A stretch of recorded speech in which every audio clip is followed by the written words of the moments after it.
All right, for years and years and years, all currency trading was done directly in between banks, and a lot of it was done in the 80s and the 90s between banks. Bank number one and bank number two. Citibank to Lehman Brothers, Deutsche Bank to Citibank, or whatever. And these banks would trade currency with each other, not even necessarily using computers, but they would trade using even the telephone. And they would trade on phone calls in between each other, and then on computer systems to each other, and that was called the interbank market.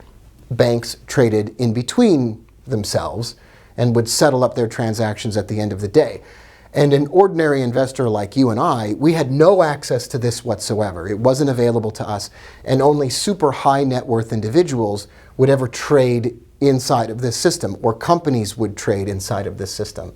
So a manufacturing company might want to buy $100 million worth of Japanese yen. They would call a bank, and the bank would give them a quote, and that would be the process. And these transactions were very expensive.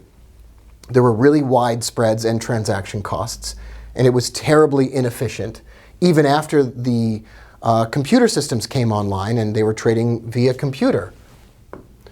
So around 1998, 1999, a group of people, a small group of people to begin with, sort of invented the idea that an ordinary trader like you or me would like to trade currency, or FX, Forex, or foreign exchange. And so these individuals would set up what is called a Forex dealer, or an FX dealer, an off-exchange FX dealer. And by off-exchange, I mean there's no central stock exchange for currency trading. It's all done between banks. There was no central authority, no central clearinghouse, and quotes would be different between banks and whatever else. And these beginning first FX dealers wanted to offer a product which allowed ordinary investors to trade currency. And so what they did was they put themselves in the middle between the banks that would trade currency and you and I.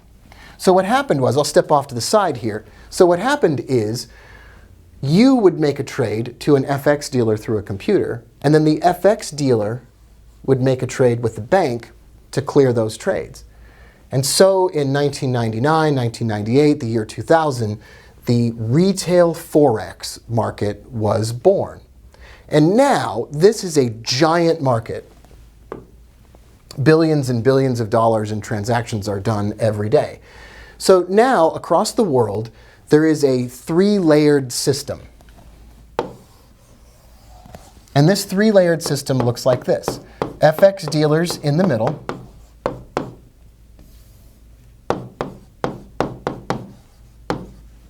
So there's the FX dealers. You and I trading with those FX dealers. And then banks up here. Now there still is no central exchange. There's no central exchange. There's no central settling of any of these quotes. And so FX dealers can quote slightly different prices to different traders. And there are hundreds of FX dealers around the world which get their liquidity from banks.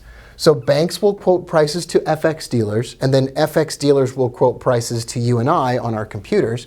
Then we can take that price to buy or sell, and then the FX dealer, in most cases, offloads that risk to the banks. Now we'll talk more about what an FX dealer does, and we'll talk more about how they quote a little bit later on. But that's the currency market as it exists. There are still banks trading with banks, and then there are FX dealers trading with banks, and then you and I trade with those FX dealers. Even individuals now with really large trading accounts, even $10 million accounts, are trading in some cases, or in a lot of cases, directly with an FX dealer, who then will transact business with a bank. Hey, it's Rob Booker, everybody. Thanks for watching this video. If you want more great content and you're on the Booker Wealth site, go to the bottom right of this page and just watch more videos. I got a ton of them. Or if you're on the YouTube channel, just hit that subscribe button and the bell, and I'll let you know when I make new content. I love you all.